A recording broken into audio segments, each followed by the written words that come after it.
નામમાં માંગીએ છીએ. આમીન.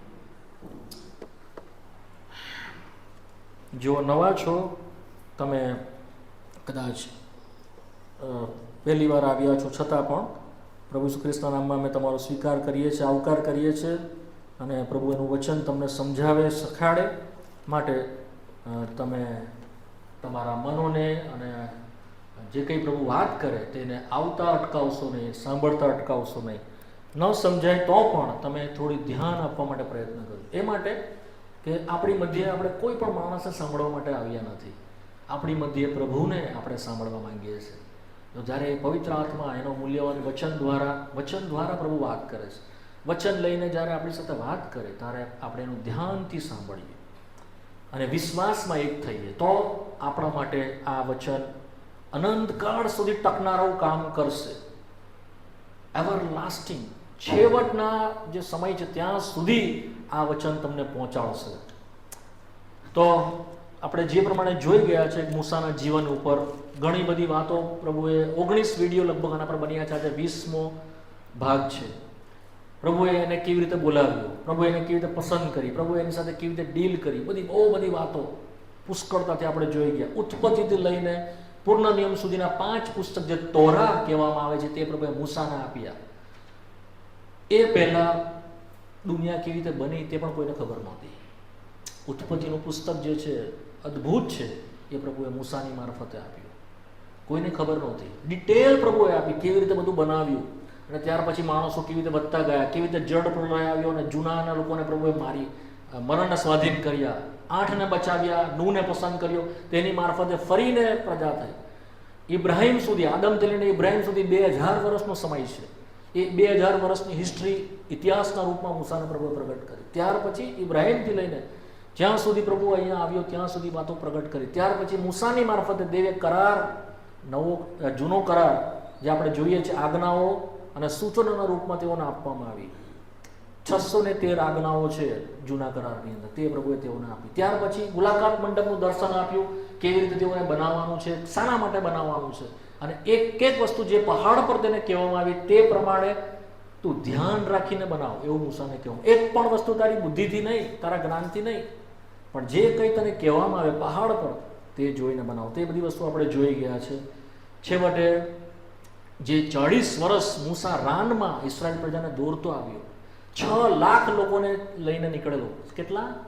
6 લાખ પાયદળ, પુરુષો ખાલી, સ્ત્રીઓ અને બાળકો અલગ, ખાલી પુરુષોની સંખ્યા 6 લાખ હતી.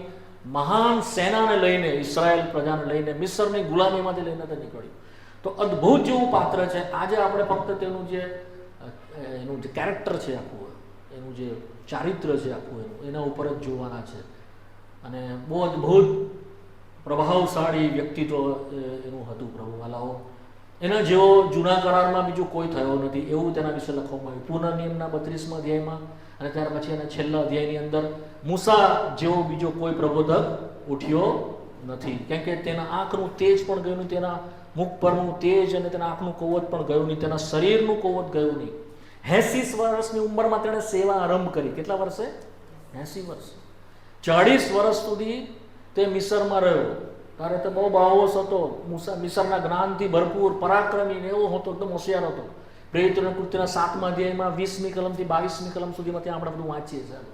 પુષ્કળ જ્ઞાની હતો, પણ પ્રભુએ જ્ઞાનનો ઉપયોગ કર્યો નહીં. બધું પ્રભુએ એને મટાવી દીધું. જ્યારે મિસ્રીને મારીને તે ગયો, મિદ્યાનની અંદર ગયો. મિદ્યાનની અંદર 40 વર્ષ રહ્યો. કેટલા વર્ષ? 40. અરણ્યની અંદર 40 વર્ષ મિદ્યાનમાં પ્રભુએ બધું મિટાવી દીધું.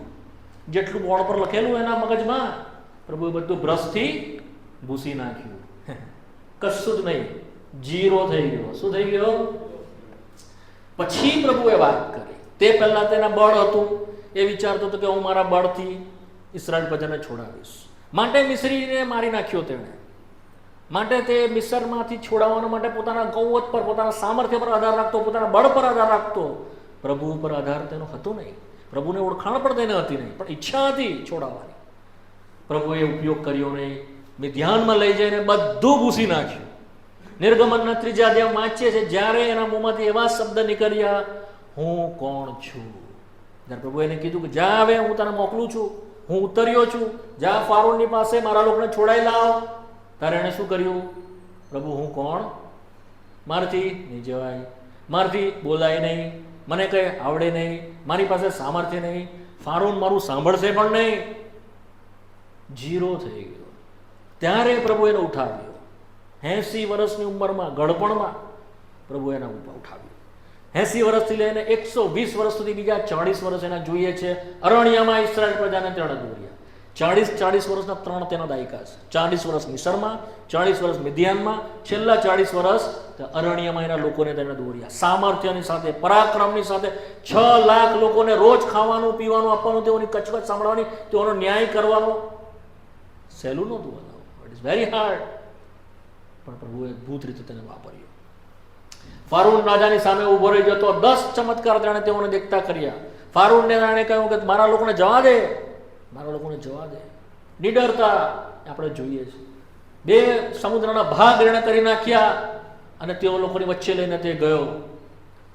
સિનાઈ પહાડની ઉપર કે જ્યારે અગ્નિના ગોટે ગોટા હતા, ભયંકર અવાજ હતો, દેવની વાણીથી લોકો થરથરતા હતા. જ્યારે કહેવામાં આવ્યું કે કોઈ ઘેટું બી એ સિનાઈ પહાડને જો અડકશે તો મારી જશે, કોઈની હિંમત નહોતી એ સિનાઈ પહાડની ઉપર આવવાની, અડકવાની કે એની પાસે આવવાની. પરાત્પર દેવ સ્વયં પોતે પ્રત્યક્ષ રીતે એ પહાડની ઉપર હતો. આજે બી એ પર્વત છે, કાળો ગુંબર થઈ ગયો છે. દેવની પ્રત્યક્ષ હાજરી હતી. 40 રાત 40 દિવસથી પ્રભુ ત્યાં હતો. એની હાજરીમાં 40 રાત ને 40 દિવસ ભૂખો અને તરસ્યો તે રહ્યો. ખાધેલું પણ નહીં, પાણી પણ નહીં પીધેલું, પણ sustain by the God himself. દેવની પોતાની હાજરીથી તેને નિભાવી રાખવામાં આવ્યો. તે છે કોઈ સાંભળી શકતું નથી, કોઈ એને જોઈ શકતું નથી. મૂસા રહ્યો એની હાજરીમાં.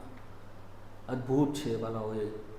40 વર્ષ સુધી ચાલતો ગયો, કદી દેવની આજ્ઞા ઉઠાવી નહીં, કદી દેવને પ્રશ્ન કર્યો નહીં, કેમ પ્રભુ આમ, શા માટે આમ, કદી જ નહીં. મુશ્કેલીમાં, દુઃખોમાં, છતાં પણ નિડરતાથી વિશ્વાસ યોગ્ય માલુમ પડ્યો. છેવટે જ્યારે એની જીવન પૂરું થવાનું હતું, યર્દન પાસે લાવીને તેઓને મૂકી દીધા. ખાલી યર્દન જ ઓળંગવાળી બાકી રાખેલી. 40 વર્ષ યહોશુઆએ નથી ચલાવ્યા, મૂસાએ ચલાવ્યા. યર્દનના મોઆબના મેદાનમાં, યર્દનની કાંઠે યરીખોની સામે લાવીને તેઓને મૂકી દીધા. ત્યાં સુધી પોતાની એક જવાબદારી વિશ્વાસ યોગ્યતાથી તેણે પૂરી કરી. માટે ગ્રેટ લીડર કહેવામાં આવે છે. પ્રભુનો અદ્ભુત દાસ. પ્રભુ એના વિશે સાક્ષી આપી. મારે ખ્યાલથી ગણનાના 12મા અધ્યાયની 32મી કલમની અંદર પ્રભુએ સાક્ષી આપી, મારો મૂસા એવો નથી. જ્યારે મરિયમ અને હારૂન તેની સામે બોલ્યા, તેની સામે થયા, એનો ભાઈ ને બેન પોતે એની સામે થઈ ગયા. શું પ્રભુ તારી મારફતે જ વાત કરી? શું પ્રભુ અમારી મારફતે વાત નથી કરતો? પ્રભુએ સાંભળી પ્રભુએ કાન દઈને ઠપકો આપ્યો. એની બેન મરિયમ કોળથી ભરાઈ ગઈ. એ સમયે લખવામાં આવ્યું છે 3જી કલમ 12મા અધ્યાયની અંદર, મૂસા પૃથ્વીના પટની ઉપર નમ્ર માણસ હતો, એના જેવો નમ્ર કોઈ હતો નહીં. તો આ એનું કેરેક્ટર જ આપણે જોઈએ છે વાલાઓ. પ્રભુ એનો પક્ષ લીધો, મારો સેવક મૂસા. માટે આપણે એનું હેડિંગ આપીએ છીએ, મારો સેવક મૂસા. પ્રભુના શબ્દો, મારો સેવક મૂસા. બીજાઓની સાથે હું સ્વપ્નમાં બોલીશ, બીજાઓની સાથે સદર્શનમાં બોલીશ, પણ મૂસાની સાથે નહીં. તેની સાથે તો મોડે મોડ હું વાત કરીશ. નિર્ગમનના 32મા અધ્યાયની 32મી કલમ લગભગ મારા ખ્યાલથી પ્રભુનો મિત્ર તેને કહેવામાં આવ્યો. તો આ બધી વાતો છે. આજે થોડું આપણે જોઈશું એના વિશે. શરૂઆતમાં આપણે તેના વિશે બહુ ડિટેલ તો નહીં આપીશ, પણ થોડી એની છણાવટ આપણે જોતા જઈશું. સૌથી પહેલાં એના વિશે જોઈએ છે, બાહોશ હતો, નીડર હતો.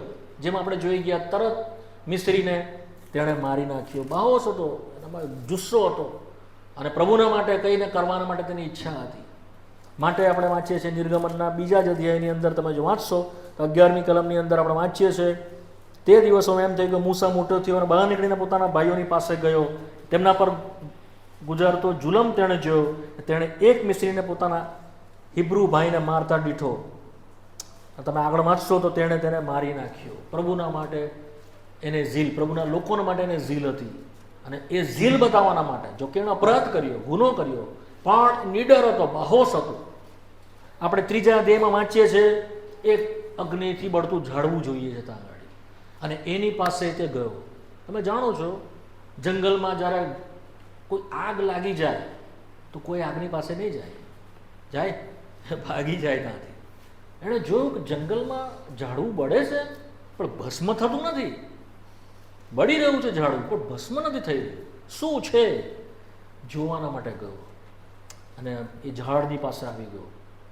નીડર હતો, બાહુસ હતો. પ્રભુએ ત્યાં તેના માટે વાત કરી, તારા પગમાંથી ચંપલ કાઢ, જે જગ્યાએ તું ઊભો છે તે પવિત્ર ભૂમિ છે. ત્યાંથી એની જીવનની એની વાત શરૂ થઈ. જાણવાની એની ઈચ્છા, કરવાની એની ઈચ્છા. ત્યારબાદ આપણે તેને જોઈએ છે જ્યારે એ આવીને ઊભો રહે છે ફારૂનની આગળ, પ્રભુ એને મોકલ્યા પછી ફારૂનની આગળ બહુ નિડરતાથી તે કહે છે. એ પણ આપણે વાંચીએ છીએ નિર્ગમનના પુસ્તકની અંદર 11મા અધ્યાયમાં, કલમ બહુ નહીં વંચાવીશ, તમે લખી લેજો, તમારા સમય વાંચજો. નિર્ગમન 11 ને 4 કલમથી લઈને 8મી કલમ સુધી છે. ત્યાં આગળ ફારૂનની આગળ તે ઊભો રહે છે લાસ્ટલી, છેલ્લે, કારણ કે હવે નીકળવાના હતા. 10મા અધ્યાય 28મી કલમમાં તો ફારૂન એની પર ગુસ્સે થાય છે અને ફારૂન એને એમ શું કહે છે, ફારૂને તેને કહ્યું, 10મો અધ્યાય 28મી કલમ નિર્ગમન, ફારૂને તેને કહ્યું, મારી પાસેથી જા, ખબરદાર, મારું મુખ હવે પછી તું જોતો નહીં, કેમ કે તું મારું મુખ જોશે તે જ દિવસે તેઓ માર્યો જશે. એને ધમકી આપી, હવે તું મારી સામે નહીં આવતો. ત્યારે છેલ્લે એ કહે છે 11મો અધ્યાય તેની 4મી કલમ, અને મૂસાએ કહ્યું, યહોવા એમ કહે છે, હું મારી સાથે નહીં આવે. 44મી કલમ વાંચો.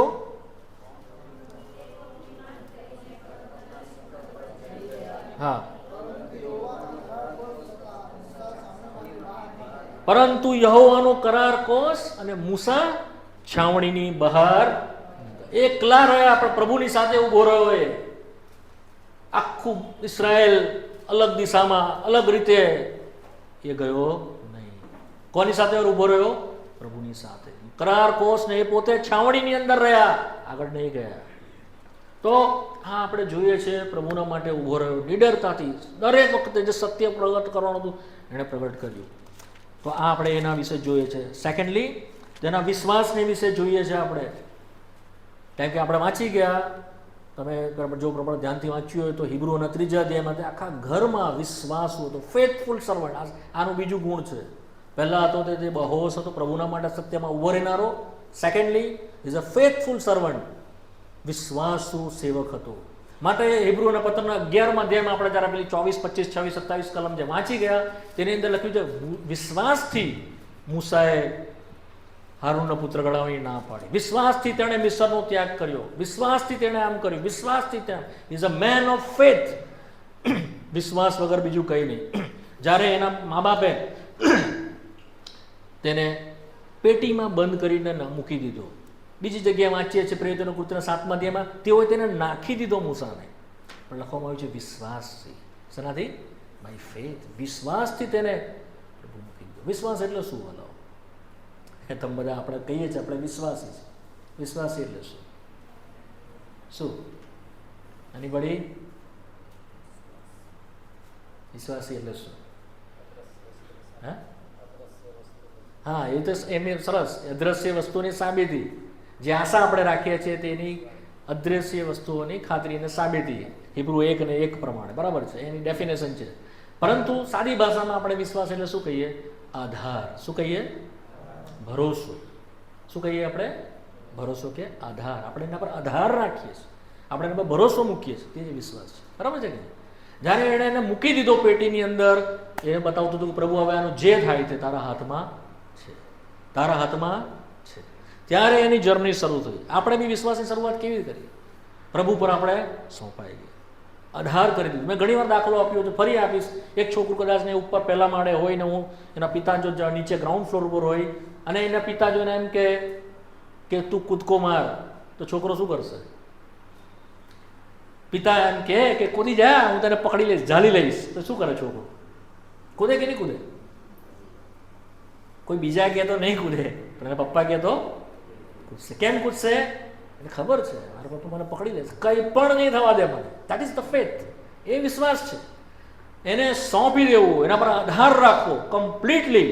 કંઈ પણ સ્થિતિ થઈ જાય એ મને ઉચકી લેશે. આ છે વિશ્વાસ. તો વિશ્વાસની તેની દોડ એને જ્યારે શરૂઆત થઈ, શરૂઆતથી આપણે જોઈએ છે એ વિશ્વાસુ રહ્યો પ્રભુ પ્રત્યે. શું રહ્યો? કદી કદી કદી એણે પોતાનો વિશ્વાસનો ત્યાગ કર્યો નહીં, કદી તેણે છોડી. માટે એના ઘરમાં લખવામાં આવ્યું, એના વિશે લખવામાં આવ્યું, આખા ઘરમાં ઇઝ અ ફેથફુલ સર્વન્ટ. એક એક આજ્ઞા એણે પ્રભુએ આપી. મેં તમને કહ્યું છે, જો તમે બધા જૂના વિડીયો જોશો ને, બતાવવામાં આવ્યો કરાર કોષનો જે નમૂનો બતાવવામાં આવ્યો, દીવીનો જે નમૂનો બતાવવામાં આવ્યો, મેજનો જે નમૂનો બતાવવામાં આવ્યો, પવિત્ર સ્થાન નમૂનો બતાવવામાં આવ્યો, પરમ પવિત્ર સ્થાન, આંગણું વગેરે વગેરે જેની વસ્તુઓ છે, બધી વસ્તુનો, વેદી ચાહે અંદરની સોનાની વેદી કે ચાહે પિત્તળની વેદી, એ બધી વસ્તુનો નમૂનો પ્રભુ એને આપ્યો. અક્ષરશ એનું ઇંચ આપ્યું, કેટલા ફૂટ લંબાઈ, કેટલા ફૂટ હાઈટ, એની કેટલી ઊંચાઈ, લાકડું કયું વાપરવાનું, કયું એ વાપરવાનું, કેટલું વાપરવાનું, બાવળનું લાકડું વાપરવાનું વગેરે વગેરે દરેક વસ્તુની પ્રભુએ ડિટેલ એને આપી. શું આપી? હા, આ ખુરશી બનાવવાની ડિટેલ આપે ને, આવી રીતે બનાવો, આવી રીતે બનાવો, દેવ આપે છે. એકદમ નાની નાની બાબતો એણે એની એમ નહીં કર્યું કે આ તો ચાલે, આમાં શું પ્રભુને એક એક વસ્તુનો માટે વિશ્વાસ યોગ્યતા હતી. જે કંઈ કહેવામાં આવ્યું એણે લખતો ગયો અને પૂરું કરતો ગયો. માટે જો લો તમે, આ બધા તો લોકો જાણે છે કે જો આવતા હતા, પરંતુ તમે જો નવા છો, બધું મેં એ લોકોને ડિટેલમાં શીખવાડ્યું છે. પરંતુ હવે 39મા અધ્યાયમાં જુઓ, 39 નિર્ગમન 39. હવે હું છે ને કલમ તમને આપતો જઈશ, તમે ખાલી જોતા જજો. જો એની 5મી કલમનો છેલ્લો ભાગ, જેમ યહોવાએ મૂસાને આજ્ઞા આપી હતી તેમ. પછી 21મી કલમ તેનો છેલ્લો ભાગ, જેમ યહોવાએ મૂસાને આજ્ઞા આપી હતી તેમ. 26મી કલમનો છેલ્લો ભાગ, જેમ યહોવાએ મૂસાને આજ્ઞા આપી હતી તેમ. 29મી કલમનો છેલ્લો ભાગ, જેમ યહોવાએ મૂસાને આજ્ઞા આપી હતી તેમ. 31મી કલમનો છેલ્લો ભાગ, જેમ યહોવાએ મૂસાને આજ્ઞા આપી હતી તેમ. 43મી કલમ, અને મૂસાએ સઘળું કામ જોયું તો જુઓ તેઓ તે પૂરી કરી રહ્યા હતા, અને જેમ યહોવાએ મૂસાને આજ્ઞા આપી હતી તે જ પ્રમાણે તેઓએ તે કર્યું, અને મૂસાએ તેને આશીર્વાદ દીધો. 16મી કલમ, એ પ્રમાણે મૂસાએ કર્યું જે સર્વ આજ્ઞાઓ યહોવાએ તેને આપી હતી તે પ્રમાણે તેણે કર્યું. જેટલું એને કહેવામાં આવ્યું એમાં કોઈ ભેળસેળ કર્યું નહીં, કંઈ ઉમેર્યું બી નહીં, કંઈ કાઢી લીધું પણ નહીં. જે કંઈ પ્રભુ એને કીધું તો બધું અક્ષરશઃ પૂરું કરતો ગયો. વિશ્વાસ યોગ્ય રહ્યો. શું કર્યું એણે? ફેથફુલ. આપણે ભેળસેળ કરી દઈએ છીએ. પ્રભુ આપણને કહે કે થોડું માનીએ, થોડું નહીં માને. જે આપણને ગમે એ કરીએ, જે નહીં ગમે નહીં કરીએ. કદી પ્રશ્ન નહીં કર્યો પ્રભુને, શા પ્રભુ જરૂર છે, શું કામ આ બધી મહેનત કરાવો છો? અરે તમે ઉપરથી સીધું તૈયાર મોકલી આપો ને, અહીંયા અમારે બધું બનાવવાનું, આ બધું કરવાનું, શા માટે અમારે બધી આ બધી? કદી એણે પ્રશ્ન કર્યો? કદી એણે સામે દલીલ કરી?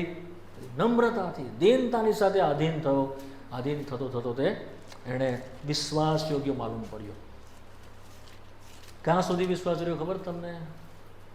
મરણ સુધી વિશ્વાસ રહ્યો. ક્યાં સુધી? મરણ સુધી. 40 વર્ષ સામાન્ય સમય નથી, નાનો સમય નથી. ઘણી વાર એને એમ થતું છોડી દઉં. જ્યારે મૂસા ઇસરાયેલ કચકચ કરતા, એની સામે થતા, એની સામે બંડ પોકારતા, દેવનો કોપ આવી જતો, બિચારીની હાલત એવી થતી. આપણે આ શબ્દ મને વાપરવો સારો નથી લાગતો, પણ હું તમને સમજાય માટે કહું છું. સુડી વચ્ચે સોપારી જેવી એની હાલત હતી. મુશ્કેલી ભરી એની હાલત. દેવ કઠણ થઈ જાય, આ લોકો પણ કઠણ થઈ જાય. બિચારે વચ્ચે મધ્યસ્થ થવું પડે. વિશ્વાસ યોગ્ય રહ્યો છેલ્લા દિવસ સુધી. મરણ પર આવ્યો ત્યાં સુધી વિશ્વાસ યોગ્ય રહ્યો. વાલાઓ, આપણે છેલ્લે સુધી પ્રભુને વિશ્વાસ યોગ્ય રહેવાનું છે. પ્રભુનું વચન શું કહે છે? પ્રકટીકરણનું પુસ્તક તેનો 3જો અધ્યાય. પ્રકટીકરણનું પુસ્તક તેનો 3જો અધ્યાય, 2જો અધ્યાય, 10મી કલમ. આછો, જે સહન કરવું પડશે બીતો ના. હા, તમારું પરીક્ષણ થાય.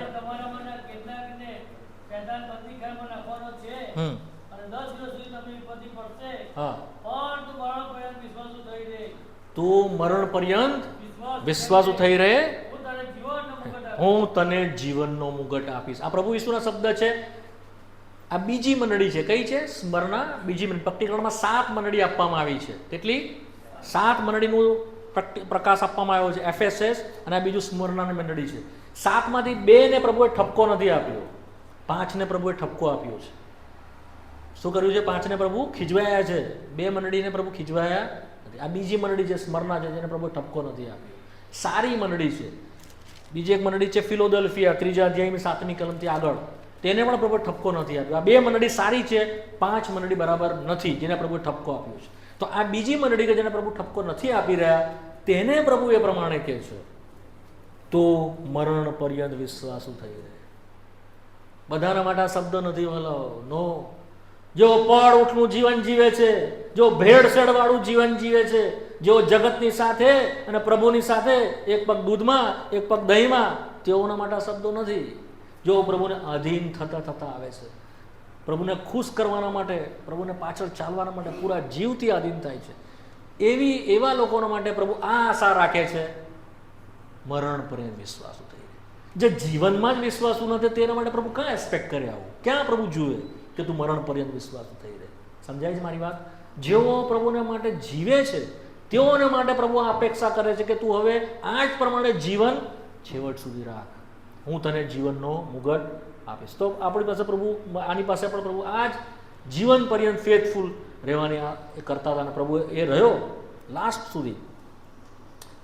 ત્રીજું છે તેની આધીનતા. શું છે? આધીન. પહેલો બાહોશ, બીજું આપણે જોયું કે તેની વિશ્વાસ યોગ્યતા, ત્રીજું એનું એ આધીન થયો. શું થયો? શરૂઆતથી તેના જીવનમાં આપણે જોઈએ છે નિર્ગમનના 3 અધ્યાયથી તે આધીન થયો. જેનું કોલિંગ પ્રભુ એને આપ્યું, તેડું આપ્યું, તેને તે આધીન થયો. તેણે તેડા પાસે આંખ બંધ કરી દીધી નહીં. શું તેડું હતું? નિર્ગમનનું પુસ્તક 3 અધ્યાય.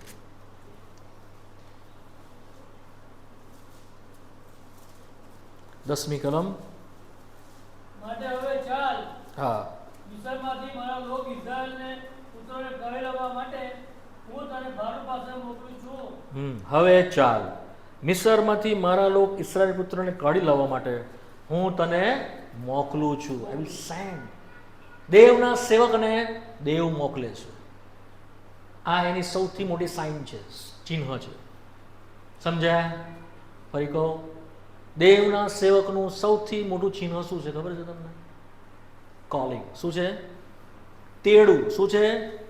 નમ્રતા નહીં, પ્રેમ નહીં, સંયમ નહીં, બહુ સારો સ્વભાવ છે નહીં, એ બધું નહીં. એ તો એની ક્વોલિટી છે. શું છે એનું સૌથી પેલું ચિહ્ન? શું છે? દેવના સેવકનું સૌથી પેલું ચિહ્ન શું છે? દેવે બોલાવેલો હોવો જોઈએ. શું? હા, મનમાં બરાબર ઠસાવી દો આ વાતને. દેવના સેવકનું સૌથી મોટું ચિહ્ન છે દેવે સેવા માટે બોલાવેલો હોવો જોઈએ. That is the first priority. એ સૌથી પહેલું અગત્યનું છે. જો દેવે સેવાના માટે બોલાવ્યા નથી, આપણે દેવની સેવા કરી શકતા નથી. દેવે બોલાવેલા હોય, call by the God himself, એની સેવા છે. પરાત્પર દેવની સેવા છે.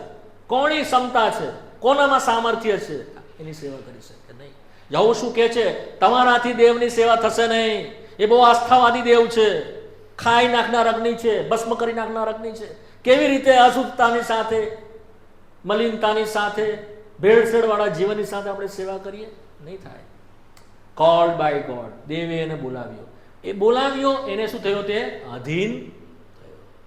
કદી ભલાઓ આપણે સાંભળ્યો અવાજ, પ્રભુ એની સેવા માટે આપણને બોલાવ્યા, એનું કામ કરવા માટે બોલાવ્યા? કદી આપણે સાંભળ્યો એનો અવાજ એકલતામાં, પ્રાર્થનામાં હોઈએ, કોઈ આવી રીતે મિટિંગમાં બેઠા હોઈએ, પ્રભુએ કહ્યું આવ મારી સેવાના માટે, આવ મારા કામને માટે, કોઈ નથી, તું આવ, મેં તને બોલાવ્યો છે. ફસલ તો ઘણી છે પણ મજૂરો થોડા છે. રેડી છે ફસલ પણ મજૂરો છે જ નહીં. સાચા એના સેવકો જે એની નમ્રતાથી, દીનતાથી, વિશ્વાસ યોગ્યપણે મનથી સેવા કરે છે. વેપાર બનાવી દીધો છે સેવાને. દુઃખની વાત છે, કોઈની ટીકા કરવા નથી કહેતો, પણ આ વાત સાચી છે. માટે સાંભળો, પ્રભુનો અવાજ સાંભળો. જો પ્રભુ તમારી સાથે વાત કરતો હોય, પોતાને સોંપો.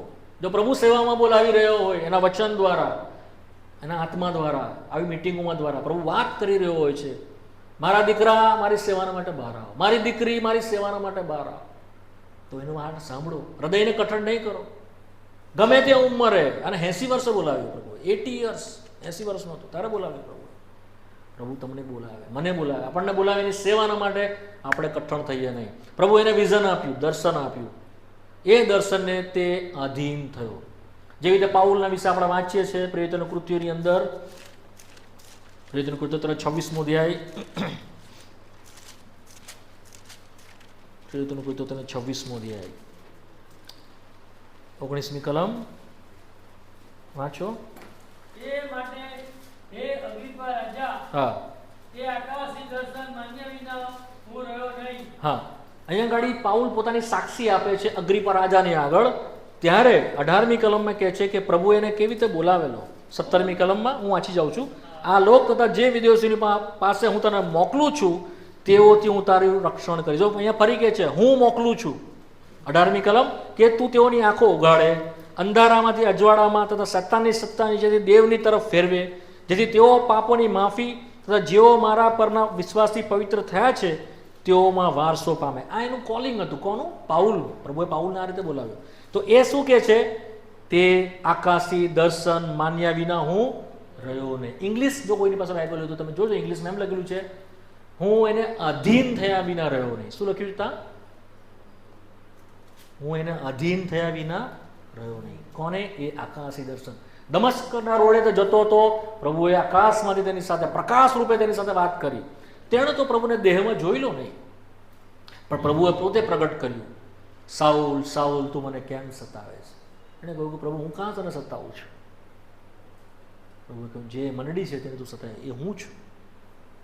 આર પર લાત મારવી તને કઠણ છે. પ્રભુએ એને પ્રકાશ આપ્યો. પ્રભુ પોતાની ઓળખાણ આપી. એ કદી ભૂલી શક્યો નહીં. જીવનના છેલ્લા દિવસ સુધી એને ધ્યાનમાં રહ્યું કે પ્રભુએ મને બોલાવ્યો છે. અધીન થયો. શું થયો? એ અગ્રિપ્પા રાજાની આગળ ઉભો રહીને સાક્ષી આપે કે એને હું માન્યા વગર રહ્યો જ નહીં, મારે માનવું જ પડ્યું, આધીન થવું જ પડ્યું. મૂસાના જીવન પણ આ જ થાય છે. ફર્સ્ટ એન્કાઉન્ટર જે દેવે એની સાથે કર્યું કદી જ એના જીવનમાંથી ગયું નહીં. આપણા જીવનમાં શું થયું? કોઈ દિવસ પ્રભુની સાચી ઓળખાણ કદી આપણા જીવનમાં એવું આવ્યું કે જ્યારે પ્રભુની સાચે સાચ ઓળખાણ થઈ, આપણને પ્રભુનું વ્યક્તિગત રીતે આપણે એને જાણ્યો કે આ કોણ છે? પરાત્પર દેવ મારા માટે માણસ બન્યો, મને બચાવવાના માટે, મને છોડાવવાના માટે પોતાનું લોહી વેવડાવ્યું. એ મને બોલાવે છે એની સેવા કરવાના માટે, એનું ભજન કરવાના માટે, એની પાછળ ચાલવાના માટે. શું આ કદી સાંભળ્યું? અને જો સાંભળ્યું તો શું આપણે એને અધીન થયા કે સાંભળ્યું જ નથી કદી? આ એનો અવાજ. વાલાઓ, મને ખબર નથી તમે પ્રભુ ઈસુ ખ્રિસ્તને કેટલું ઓળખો છો અને શા માટે તમે એની પાછળ આવ્યા એ પણ મને ખબર નથી. કદાચ એવું બને કે કોઈ માંદગી તમારા જીવનમાં આવી, એનો રીતે પ્રભુ તમને બોલાવ્યા, એ દ્વારા પ્રભુએ તમને બોલાવ્યા. તમારી માંદગી દૂર થઈ ગઈ, તમારી જરૂરિયાત દૂર થઈ ગઈ, કોઈને કોઈ રીતે પ્રભુએ તમને બોલાવી. એક કારણ હતું. શું હતું? કારણ હતું પ્રભુ પાસે તમને લાવવાનું. પણ એના માટે પ્રભુએ બોલાવ્યા નથી. હંમેશને સારું તમે એના માટે અલગ થાઓ, તમે એના માટે જીવો, તમે એના માટે રહો. ન કેવળ પૃથ્વી પર 60, 70, 80 વર્ષ, પણ ઇટર્નિટીમાં, મરણ પછી, અનંત કાળમાં તમે તેની સાથે રહીને તેની સાથે તેની જુઓ, એનો ગૌરવ, એનો મહિમા. આ જ એની ઈચ્છા છે. યોહાની 16:17 આ જ લખ્યું, જે કોઈ તેઓ તમને આપ્યા તેઓ મારો મહિમા જોશે. તો આ તેડાથી પ્રભુ એને બોલાવ્યા અને એ તેડાને તે અધીન થયો. એ પ્રમાણે તમને કહ્યું હતું, અક્ષરશઃ દરેક વસ્તુમાં તે પ્રભુના અધીન થતો આવ્યો. ઘણીવાર દુઃખી થઈ જતો મૂસા, નિરાશ થઈ જતો, પણ પોતાને અધીન થવાથી તેણે કદી રોક્યો નહીં. માલાઓ, અધીન કોણ થઈ શકે તમને ખબર છે? જેઓ નમ્ર છે, જો કઠણ હૃદયના છે, જો કડક છે, તેઓ હંમેશા દેવની સાથે દલીલ કરે છે, દેવની સામે પડે છે. પ્રભુ આમ નહીં, પ્રભુ આમ, પ્રભુ આમ નહીં, પ્રભુ આમ, પ્રભુ આમ આપશો તો જ હું આમ કરીશ, પ્રભુ મારી સાથે પેલું મળશે તો જ હું કરીશ, તો જ હું તારી સાક્ષી આપીશ, તો જ હું તારા માટે જીવીશ, તો જ હું મિટિંગમાં જઈશ, તો જ હું પ્રાર્થના કરીશ, તો જ હું ભજન કરીશ. શરતી આપણે મૂકીએ. શું મૂકીએ છીએ? શરત. મારા આ પ્રોબ્લેમ સોલ્વ થઈ જાય, મારા પેલા દુઃખ ઉંચકાઈ જાય, મારા પેલા રોગ મટી જાય તો જ હું તારી પાછળ ચાલીશ. કન્ડિશન. આધીનતામાં કદી કન્ડિશન હોતી નથી, શરત હોતી નથી. એ આધીન થયો. વાલાઓ, મેં જે પ્રમાણે કહ્યું હતું, મરણ સુધી તે આધીન થયો. કેવી રીતે? ક્યાં સુધી આધીન થયો? મરણ સુધી. કારણ કે બહુ લાંબુ છે, પણ જો બધું કરવા જઈશ તો ઘણો સમય જશે. માટે 2-3 કલમ વંચાવી દો તમને. પૂર્ણ નિયમમાં આવો. બધું વચ્ચેનું હું છોડી દઉં છું. કેટલી જગ્યાએ તે આધીન થયો. ઘણું બધું હતું, પણ સમયના ભાવે હું છોડી દઉં છું, પણ લાસ્ટમાં આવી જઈએ આપણે, એકદમ લાસ્ટ. હવે કેટલીક બહુ મહત્ત્વની બાબતો છે, તમારા કાન બરાબર કાન દઈને સાંભળજો, કાન ખોલીને સાંભળજો. પૂર્ણ નિયમનું પુસ્તક,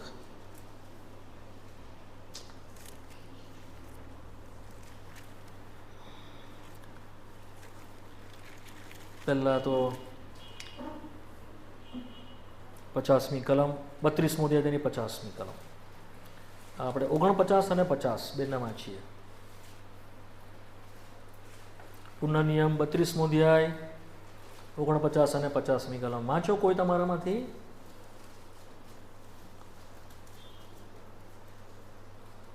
આ અરાબીમ પર્વતોમાં નબો પહાડ જે મોઆબ દેશમાં યરીખોની સામે છે તે પર તું ચઢ, અને જે કનાન દેશ હું ઇઝરાયલ પુત્રને વતન તરીકે આપું છું એ જો, અને જે પર્વત પર તું ચઢે છે બરાબર ત્યાં તું મરી જા, તારા પિતૃ સાથે મરી જા, જેમ તારો ભાઈ હારૂન હોર પર્વત પર મરી ગયો, તે પોતાના પૂર્વજો સાથે મરી ગયો તેમ. સાંભળ્યું તમે લોકોએ? પ્રભુએ શું કહ્યું? પૂર્ણ નિયમ એટલે છેલ્લો પુસ્તક છે મૂસાનું, ત્યારે તે આવી ગયો. અહીંયા 120 વર્ષ થયા છે. કેટલા વર્ષ થયા એના? 120 વર્ષ. હવે પ્રભુ એને શું કહે છે ખબર છે? નબો પહાડની ઉપર ચડી જાય. શું કીધું પ્રભુએ? હા, નબો પહાડ પર ચડ, અને ત્યાં જઈને શું કરવાનું છે? મરી જા. શું કીધું પ્રભુએ? વાંચ્યું કે નહીં? ફરી વાંચું છું. જો 50મી કલમ, જે પર્વત પર તું ચડે છે ત્યાં તું મરી જા, ગો એન્ડ ડાય, અને તારા પિતૃઓની સાથે મળી જા. આટલી બધી વસ્તુ તો પ્રભુ એને કહેતા અહીંયા 40 વર્ષ સુધી આમ કર, તેમ કર, પેલું કર, ઉપર જા, નીચે આવ, ઉપર આવ, આ આપ, તે આપ, ફલાણું, પુષ્કળ બધી વાતો પ્રભુ એને કરી. 40 વર્ષ સુધી અધીન થયો, અધીન થયો, કદી ના નહીં પાડી. હવે છેલ્લે શું કહે છે પ્રભુ? મરી જા. આપણને કહેતો, આપણને કહે પ્રભુ જા મરી જા જઈને. શું કરીએ આપણે? ઓ ફૂટીને રડીએ, ઓ પ્રભુ શું કરો તમે? આટલા બધા હું સહન કરીને લાવ્યો, અહીંયા સુધી લઈને આવ્યો, 40 વર્ષ મારા કિંમતી આપી દીધા, આ લોકોનું સહન કર્યું, કદી તારે ના નહીં પાડી, નમ્રતાથી તારી પાછળ ચાલ્યો, એક વાત જે તે કીધી તે મેં કરી, શું બાકી રહી ગયું મારામાંથી? ક્યાં મેં તને નાખુદર કર્યો, નાખુશ કર્યો? એ દેશ મને જોવા દે. શું? એની બહુ ઈચ્છા હતી, એ દૂધ મથથી રેલછડ વાળો દેશ મને જોવા દે, મને પણ એ લોકોની પાસે જવા દે, એ લોકોની સાથે મને પણ યર્દન ઓળંગીને એની પાછળ જવા દે. ઘણી વખત તેણે પ્રભુને કહ્યું, ઘણી બધી વખત પ્રભુએ શું કહ્યું? મરી જા. પૂર્ણ નિયમનો 32 પૂર્ણ નિયમનો આઈ થિંક બીજો અધ્યાય,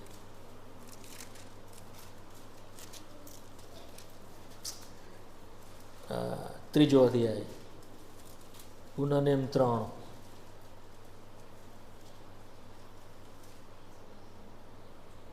પચીસમી કલમમાં છો, 25 થી આગળ. પૂર્ણ નિયમ 3, 25 થી આગળ. પૂર્ણ નિયમ 3, 25મી કલમ છે. કૃપા કરીને મને પાર જવા દે.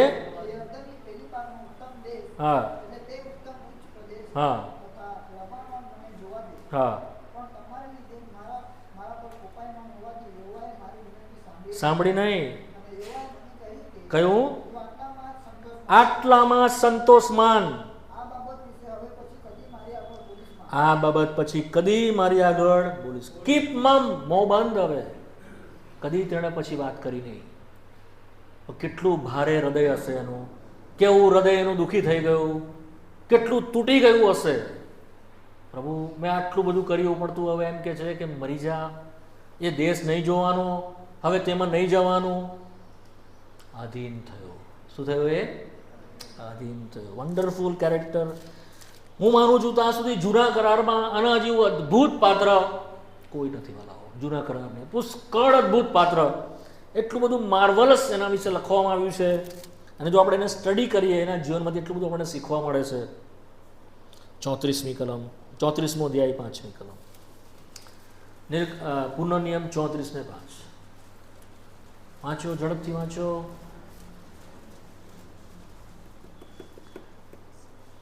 સમય જાય છે મારો, ઝડપથી વાંચો. અને ત્યાં મોઆબ દેશમાં હા યહોવાના વચન પ્રમાણે હા યહોવાનો સેવક હા મૂસા મરી ગયો. ત્યાં મોઆબ દેશમાં યહોવાના વચન પ્રમાણે, બરાબર ધ્યાન રાખજો આ શબ્દ પર, યહોવાના વચન પ્રમાણે, બીજા અર્થમાં યહોવાની આજ્ઞા પ્રમાણે, યહોવાના કહેવા પ્રમાણે શું કર્યું? શું કર્યું એણે?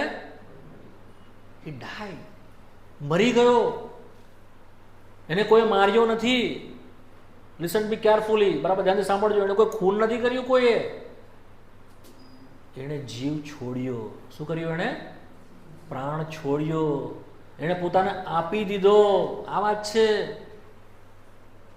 પ્રભુની આગળ. યાદ રાખજો, જેટલા કેરેક્ટર જે છે ને મૂસાના, અથવા જેનો સ્વભાવ જે છે ને, એ પ્રભુ ઈસુ ખ્રિસ્તની છાપ આપે છે. શું કરે છે પ્રભુ ઈસુ ખ્રિસ્તની? પ્રભુ ઈસુ ખ્રિસ્ત એનામાં દેખાય છે. એની નમ્રતામાં પ્રભુ ઈસુ ખ્રિસ્ત દેખાય છે. એની સહનશીલતામાં પ્રભુ ઈસુ ખ્રિસ્ત દેખાય છે. એની અધીનતામાં પ્રભુ ઈસુ ખ્રિસ્ત દેખાય છે.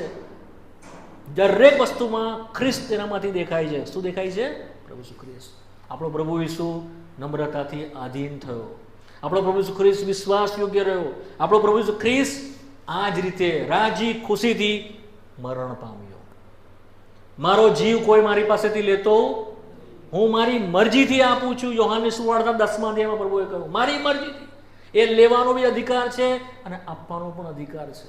માટે રાજી ખુશીથી તે આગળ આવ્યો. જ્યારે પિતા યુગો પહેલા પૃથ્વીનો મંડન થયું તે પહેલા આકાશી સ્થાનોમાં આ શબ્દો પ્રભુએ કહ્યા, આ માણસોને કોણ બચાવશે? આ માણસો પાપથી રગડાયેલા છે, કોણ તેઓને છોડાવવાને જશે? તેણે આજુબાજુ જોયું, એકેય માણસ નહોતો, કોઈ મધ્યસ્થ નહોતો. માટે તે હૃદયમાં દુઃખી થયો, દિલગીર થયો. યશાયામાં આપણે તે વિશે વાંચીએ છીએ. માટે તેના જમણા હાથે જ તેને ટેકો આપ્યો. તેના જમણા હાથ જ તારણ સાધક થયો. કોણ છે જમણો હાથ? ઈસુ ખ્રિસ્ત. કોણ છે? તે સામે ચાલીને આગળ આવ્યો. દેવત્વમાંની ત્રીજી વ્યક્તિ છે. એક સમાન, પિતા, પુત્ર અને પવિત્ર આત્મા એક સમાન છે. કોઈ કોઈથી ઉતરતું નહીં, કોઈ કોઈથી ચડિયાતું નહીં. એક સમાન હતા તેઓ.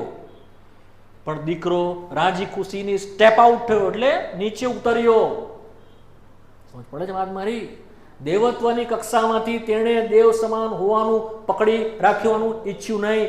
ફિલિપીના 2 અધ્યાયમાં આપણે વાંચીએ છીએ. એ નમ્ર થયો, સ્ટેપ આઉટ થયો અને આગળ આવ્યો. પ્રભુ, હું જઈશ. માટે એણે દેવત્વ એને બાજુ પર મૂક્યું, ઉતાર્યું.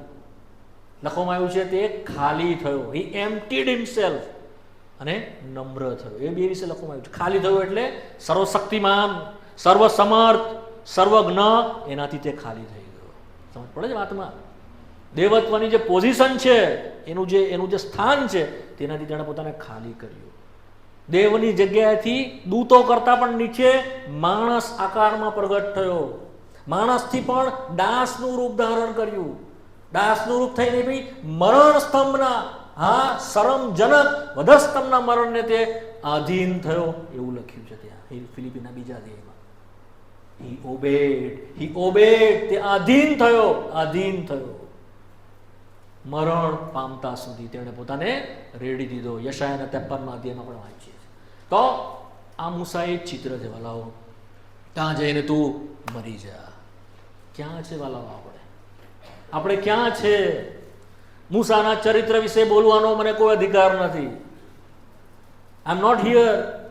હું અહીંયા એટલા માટે નથી કે હું કોઈકને કંઈક શીખવાડી શકું, કોઈને કંઈક કહું. કારણ કે આ જે પાત્ર કે આ જે ગુણ છે એ મારામાં પણ નથી, કોઈનામાં નથી. આપણે બધા એની પાસેથી શીખીએ છીએ, અદ્ભુત પાત્રની પાસે. છેવટ સુધીની આધીનતા. પ્રભુ આપણને કહે કે મરણ પર્યંત વિશ્વાસુ છે. ત્યાં જઈને તું હવે તારું જીવન પૂરું કર, ત્યાં સુધી તું આધીન થઈ. કેટલા આપણે તૈયાર છે વાલાઓ? તપાસ કરીએ આપણું જીવન ક્યાં છે. સવારે શરૂઆત કરીએ છીએ, સાંજે શું કરીએ છીએ? આપણા પોતાના માટે દોડ કરીએ છીએ, પોતાના માટે ભેગું કરીએ છીએ. કેટલું પ્રભુના માટે કર્યું? કેટલી વાત પ્રભુની સાક્ષી આપી? પ્રભુએ જે કંઈ આપણને આપ્યું એના માટે આપણે એને કેટલું સામે આપ્યું? કેટલું? તપાસ કરી. ગીતો ગાવાથી કંઈ નહીં થાય. તાળીઓ મળવાથી કંઈ નહીં થાય, મિટિંગોમાં 100 વાર જવાથી કંઈ નહીં થાય. અધીનતા માંગે છે પ્રભુ. શું માંગે છે? અધીનતા. અધીનતા. જો તમે અધીન નહીં થાઓ વાલાઓ, કંઈ જ કામ નહીં લાગશે. એ શબ્દો તમારા સાંભળવા છે કે નહીં? સારા તથા વિશ્વાસુ ચાકર, તું થોડામાં વિશ્વાસોમાં પડ્યું છે, તારા અજાણીના આનંદમાં પેસ. શું સાંભળવા માંગો છો શબ્દ કે નહીં? કે પછી તમારા મોંની ઉપર દરવાજો બંધ કરવામાં આવે અને પ્રભુ કહે છે કે મેં તને કદી જ ઓળખ્યો નહીં, ભલે તે મારા નામમાં ચમત્કાર કર્યા, ભલે તે મારા નામમાં ભૂતો કાઢ્યા, પણ મેં કદી તને ઓળખ્યો. દરવાજો બંધ કરી દેવામાં આવશે. માથીની સુવાર્તાના 7મા અધ્યાયમાં વાંચીએ છીએ. સેવકના માટે છે બંને શબ્દ. સારા તથા ભલા ચાકર, તે પણ સેવકના માટે, અને મેં તને કદી નહીં ઓળખ્યો, તે પણ સેવકના માટે. આ પાત્રને જોઈએ છે વન્ડરફુલ, તેની અધીનતા. ચોથું, તેની નમ્રતા વિશે જોઈએ છે. સમય તો પૂરો થઈ ગયો, પણ 2-3 વસ્તુ એના વિશે કહી દઈશ. તેની નમ્રતાને જોઈએ. શું જોઈએ છે તેની? ગણના 12મો અધ્યાય 3જી કલમ વાંચી જાઓ ઝડપથી. ગણના 12:3.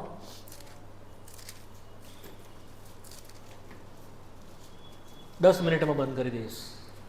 અને તેઓએ કહ્યું, હા, શું યહોવા માત્ર મૂસાની મારફતે બોલ્યો છે? હા, અમારી મારફતે પણ તે બોલ્યો નથી શું? હા. પણ યહોવાએ તે સાંભળ્યું. ત્રીજું. હવે તે માણસ મૂસા પૃથ્વીની પીઠ પરના સર્વ લોક કરતા નમ્ર હતો. હા, હવે તે માણસ મૂસા પૃથ્વીની પીઠ ઉપરના સર્વ લોક કરતા કેવો હતો? નમ્ર. કેવો હતો? નમ્ર. નમ્રતા એ નથી કે આપણે મોક પર હા હા નમ્ર થઈને બેસીએ. નો. નમ્રતા એ નથી કે આપણે સહન કરીએ. સહન કરવું વસ્તુ અલગ છે. કોઈ આપણી પર સહન કરવાનું અને આપણે સહન કરીએ, એ નમ્રતા નથી. નમ્રતા એ શું છે? પ્રભુની આગળ માની લેવું. શું છે? માની લેવું. કઠણ ગરદન રાખવી નહીં, તે છે નમ્રતા. શું છે? કડક ગરદન રાખવી. પ્રભુ જે કંઈ કહે તેને નમ્રતાથી માની લેવું, હા અને આમીન કેવું, તે છે નમ્રતા. શું છે? નમ્રતા ક્યાં હોય છે? માહે. ક્યાં હોય છે? બહાર જે હોય છે ને તે તો દોડ હોય છે. શું હોય છે? ઢોંગ. નમ્રતા ક્યાં હોય છે? ઇનસાઇડ. પ્રભુએ શું કહ્યું? હું મનમાં નમ્ર તથા રાંકડું છું, મારી પાસેથી શીખો. આપણો પ્રભુ નમ્ર હતો. ગુસ્સે તો થતો હતો, પણ નમ્ર હતો. નમ્ર એ સામાન્ય સંદર્ભમાં હતું. પ્રભુની આગળ જે કંઈ પ્રભુ એને કીધું તે એણે કર્યું, તે છે નમ્રતા. મૂસાના જીવનમાં પણ જોઈએ. મૂસા પણ ગુસ્સે હતો. આપણે શરૂઆતમાં જ જોયું, એણે મિસ્ત્રીને ફેંટ મારીને મરી ગયો. તાકાતવાળો હતો. એક જ ફેંટ મારી પેલો બિચારો મિસ્ત્રી મરી ગયો. ગુસ્સાવાળો હતો. એના હાથમાં 2 પાટીઓ હતી. જ્યારે પ્રભુએ એ થયું ત્યારે એને પાટી ફેંકી દીધી. ગુસ્સો આવ્યો એને. વારે વારે ગુસ્સો થતો. એને કહેવામાં આવ્યું કે પેલા પર્વતને ખાલી કહેજે, પેલા ખડકને, એટલે પાણી આવશે એમાંથી. એણે શું કરી? 2 વાર ને ગુસ્સો થયો. ગુસ્સો થઈને શું કીધું? શું હું તમારા માટે અંદરથી પાણી કાઢું? એણે દેવને મહિમા નહીં આપ્યો, પોતાને ઊંચો કર્યો, પોતાને મહિમા આપ્યો. તો આ બધું તો એનામાં હતું જ. ગુસ્સો તો હતું. તેમ છતાં લખવામાં આવ્યું છે તે પૃથ્વીની પટ પર શું છે? નમ્ર માણસ છે. કેમ એના વિશે લખવામાં? ખબર તમને? કેમ? આ એક જ જગ્યાએ તેણે ભૂલ કરી. તેણે કદી પોતાને આગળ કરતો નહોતો. હંમેશા તે પોતે નમ્ર રહેતો. જ્યારે આ વાંચીએ છીએ ત્યારે હારૂન અને એની બેન મરિયમ 2 જણા એની પાસે આવીને કહ્યું કે શું તારી સાથે જ પ્રભુ વાત કરે છે? અમારી સાથે વાત નથી કરી. અમારી સાથે બી પ્રભુ વાત કરે છે. ત્યારે પ્રભુએ ગુસ્સે થયા અને પ્રભુએ શું કહ્યું? જુઓ,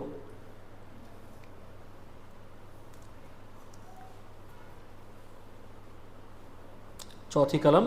અને મૂસાએ અને યહોવાએ મૂસાને તથા હારૂનને તથા મરિયમને એકાએક કહ્યું કે તમે 3 મુલાકાત મંડપની પાસે આવો. એ 3 નીકળ્યા. પણ જો તમે બરાબર બીજી કલમનો છેલ્લો ભાગ વાંચો. અને યહોવાએ તે સાંભળ્યું. શું લખ્યું છે? યહોવાએ તે સાંભળ્યું. પ્રભુએ સાંભળ્યું ધ્યાન દઈને. પછી પ્રભુ નીચે ઉતરી આવ્યો અને 6ઠ્ઠી કલમમાં કહે છે કે હવે મારી વાત સાંભળો. જો તમારી મધ્ય પ્રબોધક હોય તો હું યહોવા તેને સદા પ્રગટ થઈશ. હું સ્વપ્નમાં તેની સાથે બોલીશ. મારો સેવક મૂસા એવો નથી, તે મારા આખા ઘરમાં વિશ્વાસુ છે, તે મારું સ્વરૂપ દેખશે, વગેરે વગેરે વગેરે. તે કદી પણ મૂસા હારૂનની સાથે લડ્યો નહીં. મરિયમ સાથે લડ્યો, ઇસ્રાયેલ પ્રજા સાથે કદી લડ્યો નહીં. એના પક્ષે કોણ લડતું હતું? દેવ લડતો હતો. એ તો ચૂપ જ રહ્યો. જ્યારે નિંદા કરવામાં આવી એની, જ્યારે ટીકા કરવામાં આવી, લોકો એની સામે પડતા, મૂસા કદી સામે પડતો નહીં. દેવના સેવકોનું આ ચિહ્ન જ વાલાઓ. આપણે કદી લડી શકતા નથી, નો એટ ઓલ. આપણે કદી જો આપણો તુષ્કાર કરવામાં આવે, આપણી સામે પડવામાં આવે, આપણે કદી પણ આપણો બચાવ કરી શકતા નથી. આપણે રોજ રાહ જોવી પડે છે. આપણો પક્ષ કોણ લે છે? દેવ આપણને ન્યાય ઠરાવનાર છે. તેના સેવકોને કોણ ન્યાય ઠરાવે છે? દેવ. દેવ એનો પક્ષ લે છે.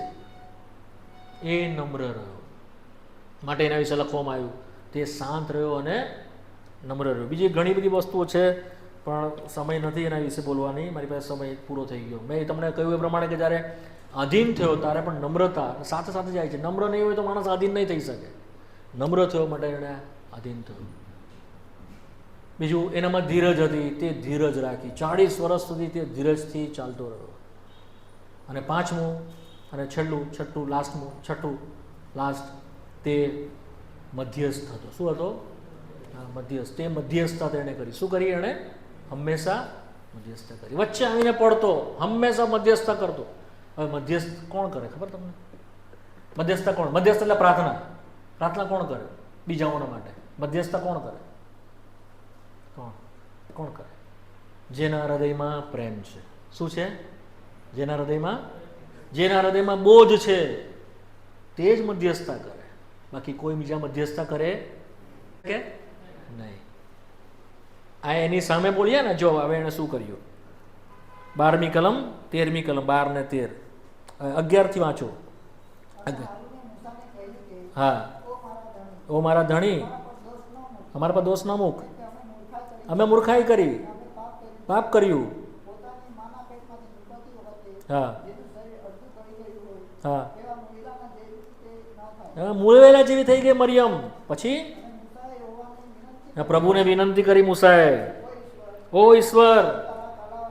હા હા, તરત દોડીને ગયો, પ્રભુ માફ કરી દે એને, એણે ભૂલ કરી, તારા અધિકારને એણે તુચ્છ જાણ્યો, તારી સામે થઈ. પ્રભુ તું એને માફ કર અને શું કરશે? સમી કર. પ્રભુ એને સારી પણ કરી. આ છે મધ્યસ્થતા. એ જ લોકો, એ જ દેવના સેવકો મધ્યસ્થતા કરી શકે છે જેઓને પ્રેમ હોય એના લોકોના માટે, જેઓને કાળજી હોય એના લોકોના માટે, જેઓને ચિંતા હોય એના લોકોના માટે, જેઓને બોજ હોય એ લોકોના માટે. નહીં તો મૂકી દેશે તેઓને. તેઓ કદી પ્રભુના સેવક થઈ શકતા નથી. તેઓ કદી ટોળાને સાચવી શકતા નથી. ટોળાને સાચવવાના માટે, કાળજી રાખવાના માટે પ્રેમની જરૂર છે. તેઓ તેના માટે મધ્યસ્થતા કરશે. જો નિર્ગમનના 32મા અધ્યાયમાં આવો, ત્યાં 2-3 કલમો છે. નિર્ગમન 32 અને 30મી કલમ વાંચો ઝડપથી. હા, કયું? હા હા, મારાથી કરાય. હા હા હા હા, તો સારું. હા, કોણ કે આવું? કોણ કે પ્રભુ તું લોકોને માફ કર, નહીં તો મારું જ નામ ભૂસી નાખ જીવનના પુસ્તકમાં? કોઈ કે? એણે કીધું, પ્રભુ મને તું પસંદ નહીં કરે તો ચાલશે, મને તું બહાર રાખે તો ચાલશે, આ લોકોને પસંદ કર, આ લોકોને ક્ષમા કર, આ લોકોને સ્વીકાર. ઘણી જગ્યાએ વારંવાર આપણે તેના મોથી આ શબ્દ સાંભળીએ છીએ. પૂર્ણ નિયમમાં આવો, 9મો અધ્યાય 25મી કલમ 9:25, પૂર્ણ નિયમ 9:25-26 વાંચો ઝડપથી. હા હા, 40 રાત દિવસ પ્રભુની આગળ ઊંધો પડી રહ્યો પ્રાર્થનામાં. હા, હું તેઓનો નાશ જ કરી નાખીશ. 26મી કલમ. હા હા હા હા હા, તેઓનો નાશ ન કર. વારંવાર પ્રભુની આગળ તે રડતો, 40 રાત દિવસ સુધી તે પડી રહ્યો. ગ્રેટ લીડર, કેવો અદ્ભુત આ લીડર છે. હવે આવો પૂર્ણ નિયમના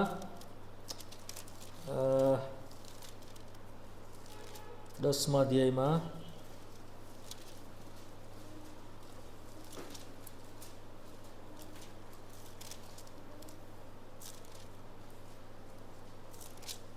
નહીં, થોડી ભૂલ થાય છે.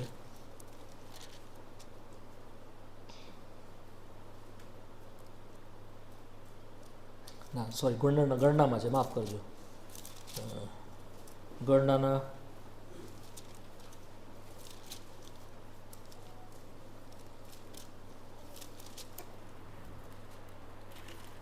16મા અધ્યાયમાં આવો. ગણના 16. ત્યાં ગાડી પણ એ લોકો એની સામે પડ્યા. કોરાના પુત્ર વિશે વાંચીએ જતા, કોરાના દીકરાઓ એની સામે પડ્યા, હારૂનની સામે પડેલા લગભગ તો પણ તેઓ પ્રભુ એ લોકોનો પક્ષ લે છે અને પ્રભુ કહે છે કે તેઓની સમ્મુખથી તમે ખસી જાઓ અને હું તેઓને પળમાં સંહાર કરું. 21મી કલમ 20-21 વાંચો. 20-21-22 ગણના. કયું? આ જમાતમાંથી નીકળો, એક પળમાં તેઓનો સંહાર કરું. 22મી કલમ. અને તેઓ ઊંધા પડ્યા. હા હા હા, બસ બસ બસ બસ બસ બસ ત્યાં સુધી જ. હવે વાંચો તેની 45મી કલમ. એ જ અધ્યાયનું. હા, નીકળી જાય. હા, અને તેઓ ઊંધા પડ્યા. વારંવાર પ્રભુનો ભયંકર કોપ તેઓ પર સળગતો. મૂસા ઊંધો પડતો, મૂસા પ્રભુના પગ પકડતો, પ્રભુને હાથ મારતો, પ્રભુ તેઓને માફ કર, પ્રભુ તેઓને માફ કર. ખ્રિસ્તની મધ્યસ્થતા એનામાં દેખાય. મેં તમને શરૂઆતમાં જોયું, ઈસુ ખ્રિસ્તનો પડછાયો અથવા ઈસુ ખ્રિસ્તનું ચરિત્ર મૂસામાં દેખાતું હતું. હંમેશા તે દોડીને જતો, પ્રભુ તેઓને માફ કર, પ્રભુ તેઓને ક્ષમા કર.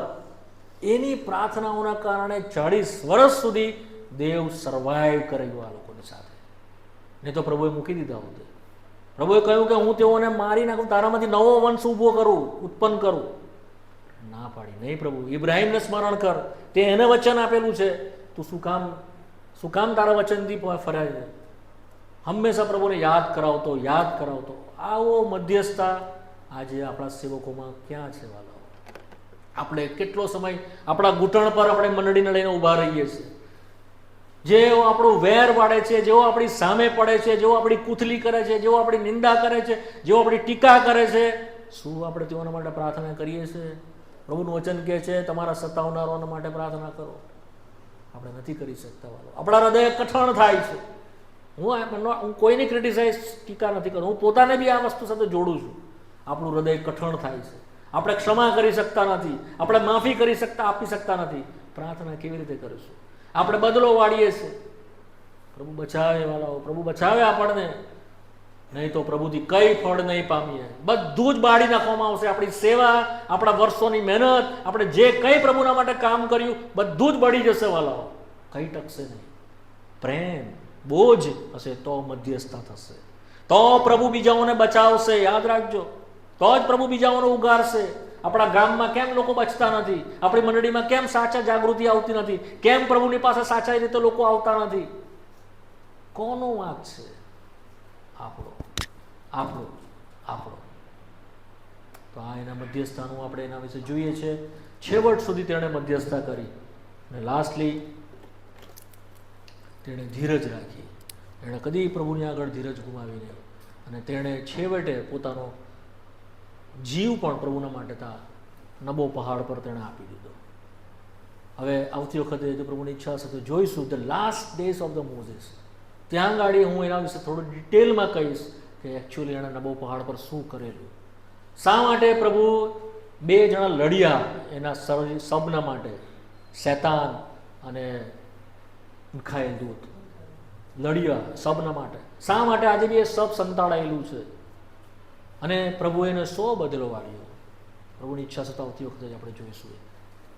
તમને પ્રશ્ન થશે, આટલું બધું એણે કર્યું ને પ્રભુએ આપ્યું શું? એને પ્રભુ એને શું આપ્યું? ના પાડી દીધી જવાની? નો. આપણો પ્રભુ કદી ઉપકાર ભૂલી જતો. એ આવતી વખતે જોઈશું. અબન્ડન્ટલી પ્રભુ એને રિવોર્ડ આપ્યો છે. તમારી મનમાં પણ નહીં આવે, કલ્પનામાં પણ નહીં આવે એવો અદ્ભુત પ્રભુ એને આપ્યું છે. જો પ્રભુની ઈચ્છા હશે તો આવતી વખતે આપણે એ જોઈશું. 2 વખત નવા કરારમાં પ્રભુએ એને પ્રગટ કર્યો, 2 times. It is a mystery, મર્મ છે તે. એક વખત રૂપાંતરના પહાડ પર મૂસા અને એલિયા પ્રભુ ઈસુની સાથે હતા, એક છે માર્મિક છે. બીજી વખત આપણે પ્રકટીકરણમાં જોઈએ છે, આ જ ને મૂસા અને એલિયા પ્રબોધ કરશે, છેલ્લી સુવાર્તા પ્રગટ કરશે, એવર લાસ્ટિંગ ગોસ્પલ કહેવામાં આવે તે. અને પ્રભુએ અદ્ભુત રીતે તેઓને રિવોર્ડ આપ્યો છે. શું રિવોર્ડ છે એ આવતે વખતે જોઈશું. પ્રભુ કદી ભૂલી જતો નથી વાલો. જે કંઈ તેના માટે કર્યું છે પ્રભુ સ્મરણ કરે છે. પ્રાર્થના કરવાના છે. થોડોક સમય શાંત રહીએ.